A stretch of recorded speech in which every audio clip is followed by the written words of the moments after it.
ሰላም እንደምናምሽታችኋል የተወደዳችሁ ተመልካቾቻችን የኢትዮጵያ ቴሌቪዥን ነው። የኢቲቪ 57 ዜናችን ጀምሯል። የሰዓቱን አበይት ጉዳዮች እናስቀድም። አዲስ አበባ ሁሉንም አሳታፊ ባደረገ መልኩ እየተከናወኑ ባሉ የልማት ስራዎች የነገዋ ኢትዮጵያ መግቢያ በርነቷን እያረጋገጠች ትገኛለች አሉ ጠቅላይ ሚኒስትር አብይ አህመድ።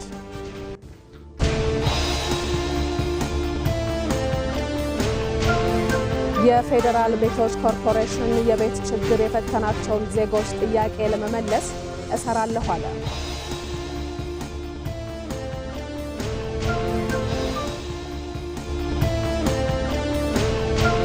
በመካከለኛው ምስራቅ ያለው ጦርነት እንዲያበቃ አሁንም ድርድሮች እየተደረጉ ነው የሚለውን ኢራን አስተባበለች።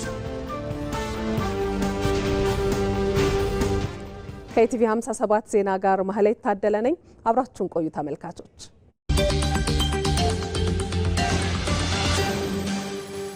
የመካከለኛው ምስራቅ ጂኦፖለቲካዊ ቀውስ መልክ እየቀየረ መጥቶ ከየብስ ይልቅ የዓለም የንግድና የኃይል መስመሮች በሚያልፉባቸው የውሃ መሸጋገሪያዎች ላይ አፍጥጦ ይገኛል። ከሆርሙዝ ሰርጥ በመቀጠል የዓለምን 12 በመቶ የንግድ ልውውጥ የሚያስተናግደው ቀይ ባህር የዓለም አቀፍ ፍልሚያ ቀዳሚው የትግል አውድ ሆኗል። በዚህ መዋዠቅ ውስጥ ኢትዮጵያ በቀይ ባህር ዳርቻ ላይ የባህር በርና የባህር ኃይል መኖሯ ለቀጠናው ሰላም ምን ትርጉም አለው? ኢትዮ መልሕቅ ዛሬ ምሽት ከ3 ሰዓት ጀምሮ በኢትዮጵያ ቴሌቪዥንና በኢቢሲ ዶት ስትሪም ላይ ይህን ጉዳይ ይመለከተዋል። ኢትዮ መልሕቅ። ወደ ቀዳሚው ዜናችን እናልፋለን። አዲስ አበባ የኢትዮጵያ የብልጽግናና የአፍሪካ የዲፕሎማሲ ማዕከልነቷን እያረጋገጠች ነው። ጠቅላይ ሚኒስትር አብይ አህመድ በማህበራዊ ትስስር ገጻቸው ባሰፈሩት መልእክት የኢትዮጵያ የልብ ትርታና የአፍሪካ የዲፕሎማሲ መናኸሪያ የሆነችው አዲስ አበባ ሁሉንም አሳታፊ ባደረገ መልኩ እየተከናወኑ ባሉ የልማት ስራዎች የነገዋን ኢትዮጵያ መግቢያ በርነቷን እያረጋገጠች ትገኛለች። መዲናዋ ከዋና ከተማነት ባለፈ ፈጣን መሰረተ ልማቶች የሚስፋፉባትና ዘመናዊ የከተማ መፍትሄዎች ተግባራዊ የሚሆኑባት የለውጥ ተምሳሌት ትሆናለች። መንግስት እያከናወነ ያለው የከተማ ልማት ስራ የዛሬን ፍላጎት ከመመለስ ባለፈ ለነገው ትውልድ የሚተርፍ ስለመሆኑም ታይቷል። በዚህም ፈጣን የመሰረተ ልማት ግንባታ በማካሄድ ላይ ይገኛል። አካታች የቤት ልማት ፕሮግራሞችም ዜጎችን ተጠቃሚ እያደረጉ ነው። ኢትዮጵያ ጥንታዊ ቅርሶቿንና ስልጣኔዋን ከዘመናዊ ስኬት ጋር በማጣመር ለባለሀብቶች ሰፊና ያልተነኩ ኢንቨስትመንት እድሎችን ይዛ ቀርባለች። ከመዲናዋ አዲስ አበባ እስከ መላው የኢትዮጵያ ዳርቻዎች ድረስ ያለው ንቁ የንግድ እንቅስቃሴ ለዓለም አቀፍ አጋርነት ምቹ ሁኔታን ፈጥሯል። ኢትዮጵያ ወደ አፍሪካ ገበያ መግቢያ ስትራቴጂካዊ በር በመሆኗ ለዓለም አቀፍ ኩባንያዎችና አጋሮች ዋነኛ ማዕከል ሆናለች። ኢትዮጵያ ያሏትን እልፍ ጸጋዎች ለመጎብኘትና በልማት ጉዞ ላይ አብሮ ለመጓዝ ለዓለም አቀፉ ማህበረሰብ ጥሪ ቀርቧል። አዲስ አበባ እያደገ ያለውን የአፍሪካ አህጉር ከቀሪው ዓለም ጋር በማገናኘት ረገድ ያላትን ሚና ይበልጥ እያጠናከረችም ትገኛለች። የወደፊቱን እዚህ እየገነባን ነው በሚል መሪ ሀሳብ ባለሀብቶች በኢትዮጵያ ኢንቨስት እንዲያደርጉ፣ ጎብኚዎችም እንዲጎበኙና ከኢትዮጵያ ጋር አብረው እንዲያድጉ ጠቅላይ ሚኒስትር አብይ አህመድ ጥሪ አቅርበዋል።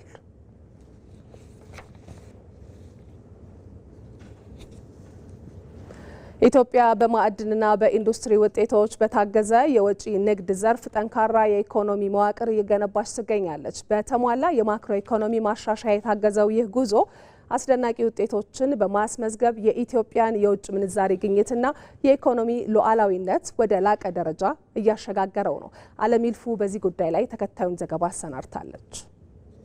መሰረታዊ ከሆኑ መድኃኒቶች በዕለት ተዕለት እንቅስቃሴያችን እስከሚያስፈልገን ነዳጅ ምርትን ከውጭ ለማስገባት የውጭ ምንዛሬ ያስፈልጋል።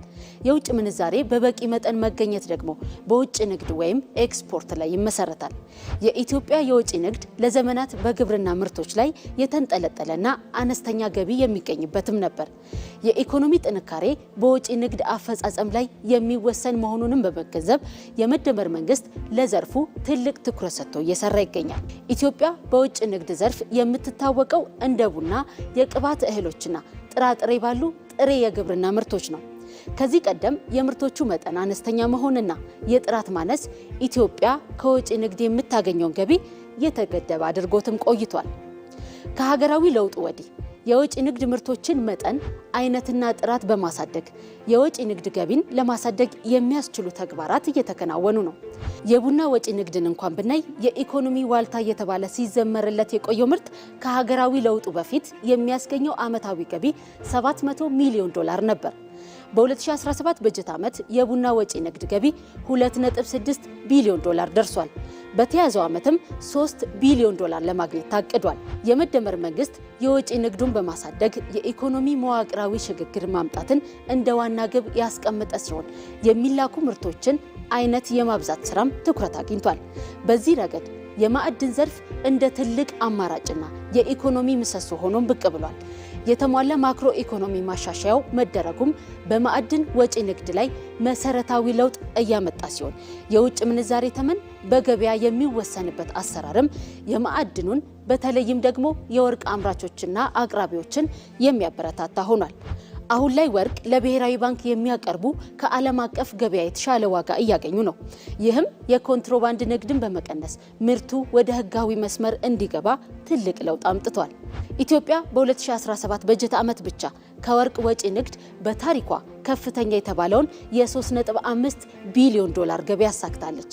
ከዚህ በተጨማሪም የጨርቃጨርቅ ውጤቶችና የኤሌክትሪክ ኃይል ሽያጭ ላይ ከፍተኛ ትኩረት ተደርጓል።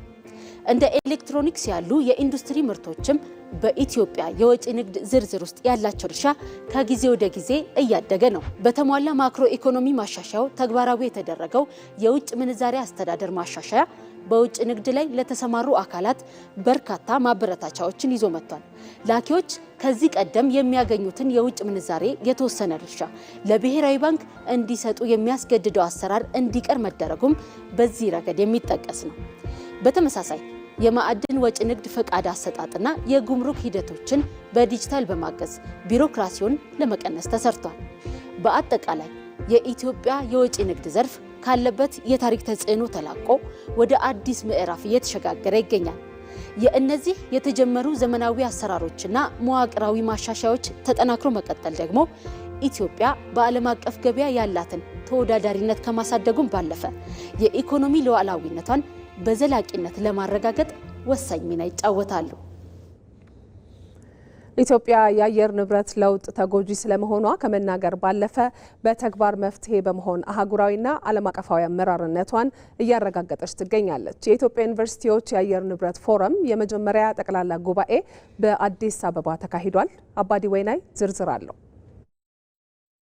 ኢትዮጵያ የአየር ንብረት ለውጥ ተጽዕኖን ለመከላከል ስራዎችን በስፋት እያከናወነች ነው። ተግባራዊ እየተደረጉ ያሉት የአረንጓዴ አሻራ መርሃ ግብር፣ የታዳሽ ኃይል፣ የትራንስፖርትና የከተሞች ልማት የኢትዮጵያን ቁርጠኝነት ያሳዩ ተምሳሌቶች ናቸው። ታዲያ ኢትዮጵያ በዘርፉ የምታከናውነው ስራ በጥናትና ምርምር የተደገፉ እንዲሆኑ የከፍተኛ ትምህርት ተቋማት ሚና የላቀ ነው። በተለይም ዩኒቨርሲቲዎች በአየር ንብረት ለውጥ ዙሪያ ለሚሰሩት ስራ ቅንጅታዊ አሰራር ቢዘረጉ የተሻለ ውጤት ይገኛል። አሁን እኛ ከአርሲ ዩኒቨርሲቲ ጋር ከሀረማያ ጋር ዙሪያውን ካሉ ዩኒቨርሲቲዎች ጋር ብንቀናጅ፣ በሰሜን ያለው በሰሜን ቢቀናጅ፣ በምዕራብ ያለው በምዕራብ በተበታተነ መልክ ሳይሆን ለአንድ ለጋራ የሀገራችን ማህበራዊና ኢኮኖሚያዊ ጉዳይ በጋራ የምንሰራበት ሁኔታ ከተፈጠረ ለውጥ የማይመጣበት ምክንያት የለም። ከዛ አንጻር ደግሞ ሀብትም ብንፈልግ ባለድርሻ አካላትን የምናሳትፍ አጋር ድርጅቶችን የምናሳትፍ ስንል አንድ ላይ ስንሆን እነሱም ለመደገፍ ይመቻቸዋል። የኢትዮጵያ ዩኒቨርሲቲዎች የአየር ንብረት ትግበራ ፎረም የመጀመሪያ ጠቅላላ ጉባኤ በአዲስ አበባ ተካሂዷል። ፎረሙን የፕላንና ልማት ሚኒስቴር በበላይነት የሚመራው ነው። ሚኒስቴር መስሪያ ቤቱ በአየር ንብረት ለውጥ ዙሪያ ከዩኒቨርሲቲዎች ጋር የሚሰራውን ስራ ያጠናክራል። ኢትዮጵያ የአየር ንብረት ለውጥ ተጽዕኖን ሰለባ መሆኗን ከመናገር ባለፈ በተግባር መፍትሄ በመሆን አህጉራዊና ዓለም አቀፋዊ መሪነቷን እያረጋገጠች ትገኛለች። የጥናትና ምርምር ስራዎችን፣ የድህረ ምረቃ ተማሪዎችን፣ የመመረቂያ ጽሑፎችና ጆርናሎችን በአየር ንብረት ለውጥ እና ተያያዥ ማህበራዊና ኢኮኖሚያዊ ተግዳሮቶች ላይ ማተኮር አለባቸው። የዚህ ፎረም ስኬትም የሚለካው በፖሊሲ አውጪዎችና የትምህርት ተቋማት በተቀናጀና በተናበበ መልኩ ለሀገራዊ ችግር የሚሰጧቸው ተግባራዊ ምላሾች ናቸው። የከፍተኛ ትምህርት ተቋማት በአየር ንብረት ለውጥ መከላከል ላይ የሚሰሩትን የምርምርና ጥናት ስራዎች ማሳደግና ማዕከል ሆነው መቀጠል ይኖርባቸዋል። ይህንን ትልቅ የዘመናችንን ፈተና ለመሻገር ከሁሉ በላይ ትብብር፣ እውቀት፣ ፈጠራ እና አመራርነትን ይጠይቃል። ይህ ነው ዩኒቨርሲቲዎችን አስፈላጊነት የሚወስነው። በእኔ እምነት ዩኒቨርሲቲዎች በዚህ የአየር ንብረት ለውጥ አጀንዳ የሩቅ ተመልካች እና ለህትመት ብቻ የሚጠቀሙበት መረጃ የሚሰበሰብበት ሳይሆን እውቀት የሚገኝበት፣ ምርምር የሚከናወንበት፣ የፖሊሲ ግብዓቶች የሚወጡበት፣ የፖሊሲ አውጪዎችን በቅርበት የሚደግፉበት ማዕከላት ሆነው መቀጠል ይኖርባቸዋል። ዩኒቨርሲቲዎች ዓለም አቀፍ የልማት አጋሮች የሚያስቀምጧቸውን መስፈርቶች የሚያሟሉ የፕሮጀክቶች መነሻ ሀሳቦችን በማዘጋጀት የፋይናንስ እድሎችን መጠቀም ይኖርባቸዋል። ዜናችን ቀጥሏል ተመልካቾች። የፌዴራል ቤቶች ኮርፖሬሽን ሁለንተናዊ ብልጽግናን በማረጋገጥ ውስጥ የቤት ችግር የፈተናቸውን ዜጎች ጥያቄ ለመመለስ እሰራለሁ አለ። የፌዴራል ቤቶች ኮርፖሬሽን የ50ኛ ዓመት የወርቅ ኢዮቤልዩ ክብረ በዓል ማጠቃለያ መርሃ ግብር ተካሂዷል። በመርሃ ግብሩ ላይ የኮርፖሬሽኑ ዋና ስራ አስፈጻሚ ዶክተር ረሻድ ከማል፣ የቦርድ አባላት፣ የቀድሞ ስራ አስፈጻሚዎች፣ የኮርፖሬሽኑ ከፍተኛ አመራሮችና ሰራተኞች እንዲሁም የአጋር ድርጅቶች የስራ ኃላፊዎች ተገኝተዋል። ክብረ በዓሉ ኮርፖሬሽኑ ባለፉት 50 ዓመታት ያሳለፋቸውን ውጣ ውረዶችና ያስመዘገባቸውን ስኬቶች በጥልቀት በመገምገም ለነገዋ ኢትዮጵያ ግንባታ የላቀ ድርሻ እንዲኖረው በማለም የተዘጋጀ ነው። ዶክተር ረሻድ በማጠቃለያ መርሃ ግብሩ ላይ ባደረጉት ንግግር ከፍተኛ ፈተናን በመሻገር የተቋም ግንባታ ስራን እውን አድርገናል፣ ይህም መቀጠል አለበት ብለዋል። የተቋም ግንባታው ፍሬ የሚያፈራው በቤት እጦት ለሚንገላቱ ወገኖቻችን መድረስ ስንችል ነው ያሉት ዶክተር ረሻድ መጪው ኃላፊነታችን ይበልጣል፣ ለዚህም በጋራ እንቁም ብለዋል። የቀድሞ ስራ አስኪያጆችን ጨምሮ ለተቋሙ የስኬት ጉዞ ከፍተኛ አስተዋጽኦ ለነበራቸው አካላትም የምስጋናና የእውቅና መርሃ ግብር ተከናውኗል። ዘገባው የሀብታሙ ተክለስላሴ ነው። ከተሞች በኮሪደር ልማት ገጽታቸው ከተቀየረ በኋላ የነዋሪውም የጽዳት ባህል መለወጥና መሻሻል እንደታየበት ጠቅላይ ሚኒስትር አብይ አህመድ በቅርቡ ከቃና ቴሌቪዥን ጋር በነበራቸው ቆይታ መናገራቸው ይታወሳል። ይህንኑ መነሻ በማድረግ በአዲስ አበባ አንዳንድ አካባቢዎች ላይ ቅኝት ያደረገውና የተገነቡትን የልማት ስራዎች ንጽህና በመጠበቅና የነዋሪውን የባለቤትነት ስሜት ምን ይመስላል በሚል ሲመለከት የነበረው ባልደረባችን አቤል ሙልጌታ ተከታዩን አሰናድቷል። ተከታትለን እንመለሳለን።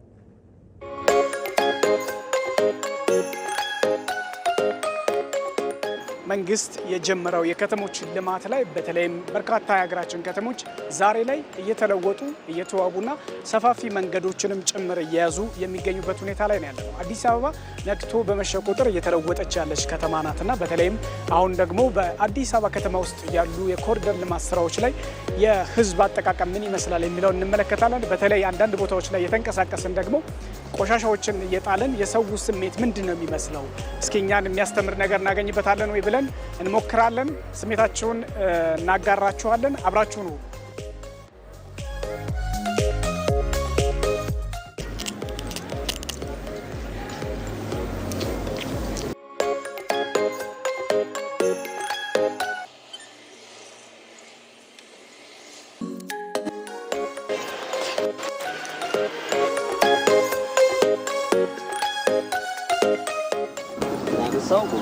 ምን ትሰማለህ? ተሳይቼ ነበር። አይ ማበሳጨት ሳይሆን አሁን እዚህ ተቀመጥነው ንጹህ ስለሆነ ነው። ገብቷል። አሁን ንጹህ ባይሆን ኖሮ አንተም አትቀመጥበት። አሁን እንደዚህ ጣልክበት ሌላም ነው መጥቶ ልስቆች ላይ ተመርበታል። ዝም ይወራዋል። የምድር ለመቀመጥ አይገፋፋም። ልናገር ፈልጌ ነበር ግን ለምን እንደዚህ ታደርጋለህ ነበር ግን እና አሁንም በማድረጋው በጣም ሰው ኃላፊነት የማይሰማው አሁን ቤቱ እንደዚህ እየወጣ ተወረውሯል። አልወረውሮ የምሬን ነው። ወደ ታልወረውሮ ወይ ጠረጴዛ ላይ ወይ ተሳለ ያጠራቅመ ቆሻሻ ውስጥ ነው የምትለው። ቅሳት ይበቃል። ብዙ ቦታ ሰው ይንቀሳቀሳል። አካባቢው ንጹህ ነው። ቆሻሻ የሚጠልሰው እውነት ለመናገር አላገኘም። ግን ከዛ ደግሞ አንተ መማር ነው። ንጹህ አየር እየወሰደ ነው። አካባቢ ደስተኛ ነው ባለው ልጅ ግን ሰው እነሱንም ካይታቁ መማር ተሰራ ሲጥሩ አታይማር ተራሽ በጣም ምን እንደመጣ አግባብ እንዳልሆነ አክሴፕት አድርጎታል ማለት አምኖታል ማለት ነው። ወይም ደግሞ ንጹህ ነው ካየ በቃ ቆሻሻ እንደማይጣል ኦልሬዲ ከዛም መማር ይችላል። አንደርስታንድ ማለት ይችላል። ሶኒያ የግድ ሰው መናገር አለበት ይላል። እኔ አቤል እባላለሁ። አንተ ማን ትባላለህ? በትረ ማርያም። ንጹህ ነገር ላይ እንደዚህ ሲደረግ ምን ስሜት ይፈጥራል የሚለውን ለማየት ነው የፈለግነው እና ያንተን ስሜት ለመጋራት ነው እውነት ለመናገርና ሆን ብዬ ነው። ባይሆን እኮ አልመለስም ነበር። ሰው ከተማዬ ብሎ ልክ አሁን እንዳንተ አይነት ስሜት የምር አለው ወይስ የለውም የሚለውን ለማየት ነውና ስሜትን ስለጎዳሁት ግን ይቅርታ። እናመሰግናለን። እሺ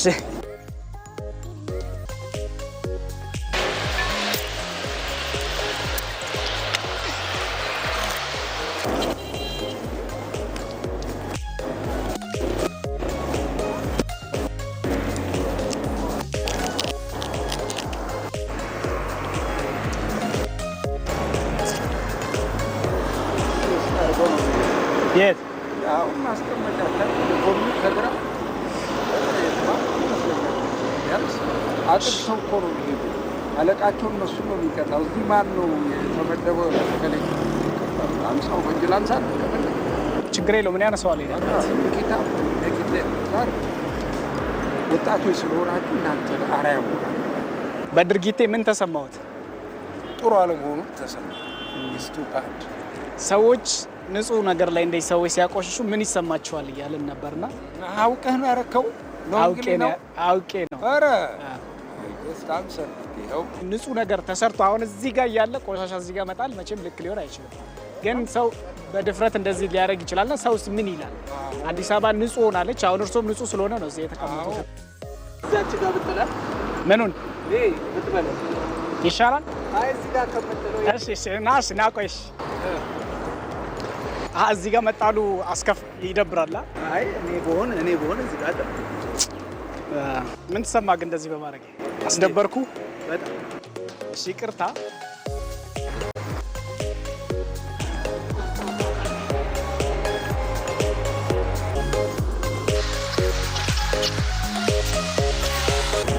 ይቅርታ አባቴ። ሰላም ኖት? አለን ይመስገን። አጠገቦት ነበርኩ። አሁን የኔ ድርጊት ምን አይነት ስሜት ፈጠረ እርሱ ውስጥ? እንዴት ጥለው ሄደ ብዬ በቃ ትንሽ ቅር አለ። ከተማ ይጸዳል ሲባል እንዴት እንደዚህ ተመለከተ?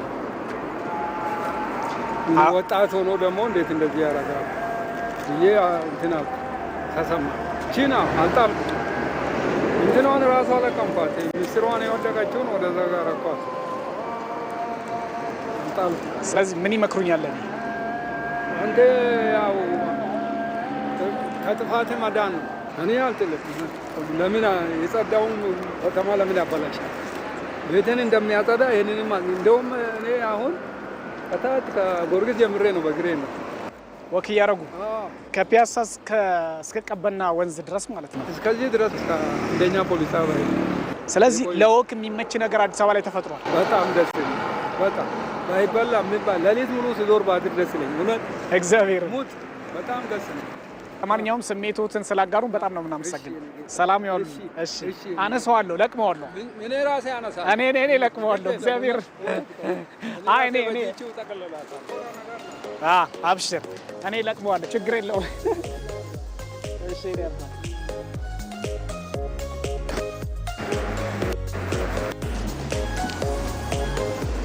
አዲስ አበባ ላይ ከጊዜ ወደ ጊዜ በተለይ የስነ ውበትና ንጽህና ባህል እየተለወጠ መምጣቱን የሚያስችሉ ነገሮችን ለመመልከት ችለናል። በተለያዩ ቦታዎች ላይ እንግዲህ ቀደም ብለን የተንቀሳቀስን ወደ እናንተ እንዳደረስናችሁ ቆሻሻ ስንጥል ብዙ ሰዎች ተከፍተዋል። ግማሾቹ መክረውናል። አንዳንዶቻቸውም እንግዲህ በልባቸው ታዝበውናል ማለት ነው። እንግዲህ ይህ ማለት ምንድነው? ከዚህ በፊት ያልነበሩ ባህሎች አሁን ላይ እያደጉ መምጣታቸውን በተለይ ከተሞች ንጹህ በሆኑ ቁጥር ደግሞ ሰዎቹም ለዛ ንጽህና ዋጋ እንደሚሰጡት የሚያሳይ ነገር ሆኖ አይተነዋል። ጠቅላይ ሚኒስትር አብይ አህመድ ደግሞ ቀደም ብሎ በቅርቡ ባደረጉት ቃለ መጠይቅ ላይም በተለይ የኮሪደር ልማት ከመጣ በኋላ በከተሞች ላይ የበለጠ ማህበረሰቡ ለንጽህና ለአካባቢ ንጽህና የሚሰጠው ዋጋ መጨመሩና በተለይም ቆሻሻ የሚጥሉ ሰዎች ላይም እንግዲህ ቀደም ብለን እንደተመለከትናቸው የሚገስጹ ልክ አይደለም ብሎ የሚሉት ሰዎች መፈጠራቸውን እኛም በተወሰነ መልኩ ለማሳየት ሞክረናል። እንግዲህ ይህንን ይመስል ነበር። ወደ ውጪ ዘገባችን እናልፋለን ተመልካቾች። በመካከለኛው ምስራቅ ያለው ጦርነት እንዲያበቃ አሁንም ድርድሮች እየተደረጉ ነው የሚለውን ኢራን አስተባበለች። የእስራኤሉ ጠቅላይ ሚኒስትር ቤንያሚን ኔታንያሁ ጦርነቱ ከግማሽ በላይ ስለመጠናቀቁ አሳውቀዋል። የኢራን ካቢኔ ደግሞ ለመጀመሪያ ጊዜ በተቀመጠበት ስብሰባ በሆርሙዝ የባህር ሰርጥ ላይ በሚተላለፉ መርከቦች ቀረጥ ለመጣል የሚያስችለውን ሕግ ስለማጽደቁ ተሰምቷል። ነጻነት ፍቅሩ የቀድሞ የአሜሪካ መከላከያ ኃላፊ ሊዮን ፓኔታ ተጨማሪ ጦርነት ለመካከለኛው ምስራቅ ሰላምን አያመጣም ሲሉ ያስጠነቅቃሉ። ይህ አስተያየት የመጣው ደግሞ ጦርነቱን የተቀላቀሉት የየመን ሁቲዎች የከፈቱት አዲስ ግንባር የዓለምን ኢኮኖሚ ስጋት ላይ በጣለበት ወቅት ነው። ደግሞ ሲያስጠነቅቁም ሊዮ ፓኔታ እየተካሄደ ያለው ጦርነት ወደ ማብቂያው እንዴት እንደሚመጣ ማየት አስቸጋሪ ነው ይላሉ። እናም አሉ ታሪክ እንደሚያስተምረን ወታደራዊ እርምጃ በመካከለኛው ምስራቅ ለሚነሱ ግጭቶች ስር ነቀል መፍትሄ ሆኖ አያውቅም ሲሉ ጦርነቱ እየሰፋ መሄዱ ደግሞ የቀጠናውን ችግር ከመፍታት ይልቅ ይበልጥ እያወሳሰበው መሆኑን ከአልጀዚራ ጋር በነበራቸው ቆይታ ይናገራሉ። ጦርነቱ አሁን ወደ ሌላ ምዕራፍ እየተሸጋገረም ይገኛል።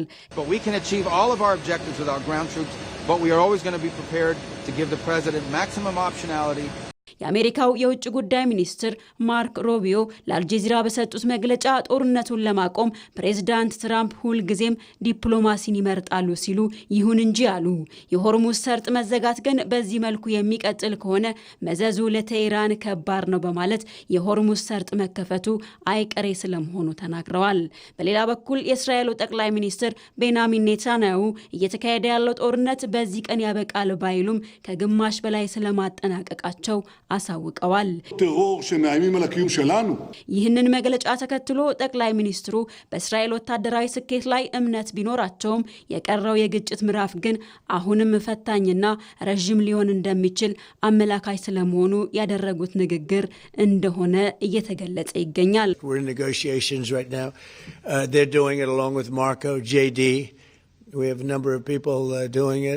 በቴህራንና በዋሽንግተን እየተደረገ ያለው ድርድር አሁንም እንቆቅልሽ ሆኗል። እጅግ አስገራሚው ጉዳይም በድርድሩ ዙሪያ ያለው ተቃርኖ ነው። አሜሪካ በፕሬዝዳንት ትራምፕ በኩል ከኢራን ጋር ቁም ነገር አዘል ንግግሮች እየተደረጉ መሆኑን ቢገልጹም ቴህራን ግን በውጭ ጉዳይ ሚኒስቴር ቃል አቀባይዋ በኩል ጦርነቱን ለማቆም ከአሜሪካ ጋር ምንም አይነት ድርድር አለመደረጉን አሁንም በመግለጽ የትራምፕ ንግግርን ማስተባበላቸው ቀጥለዋል። የኢራን ካቢኔ ከጦርነቱ ወዲህ ለመጀመሪያ ጊዜ በተቀመጠበት ስብሰባ በሆርሙዝ የባህር ሰርጥ ላይ በሚተላለፉ መርከቦች ላይ ቀረጥ ለመጣል ሕግ ስለማጽደቁ ተሰምቷል። ይህም የአሜሪካና የእስራኤል መርከቦች በባህረ ሰላጤ ውስጥ እንዳይንቀሳቀሱ የሚያግድ ስለመሆኑ ነው የተነገረው። በእቅዱ መሰረትም በኢራን ላይ በተጣሉ ማዕቀቦች የተሳተፉ ሌሎች ሀገሮችም እንዲሁ በውሽመጡ በኩል እንዳያልፉ ይከለከላሉ ሲል ካቢኔው ስለመወሰኑ ቢቢሲ አስነብቧል። የእስራኤሉ ጠቅላይ ሚኒስትር ቤንያሚን ኔታንያሁ የጦርነት ግባችንን ከግማሽ አልፈናል ማለታቸው ትራምፕ ጦርነቱ ወደ ከፋ ደረጃ ሊሸጋገር እንደሚችል መጠቆማቸው፣ ቴሄራን ደግሞ ድርድሩ የለም ማለቷና ትራምፕ ስምምነት በአጭር ጊዜ ካልተደረሰ እርምጃ ወስዳለሁ ያሉት ቀጣዮቹ ጥቂት ቀናቶች የመካከለኛው ምስራቅን የወደፊት እጣ ፋንታ የሚወስኑ መሆናቸውን ያሳያል።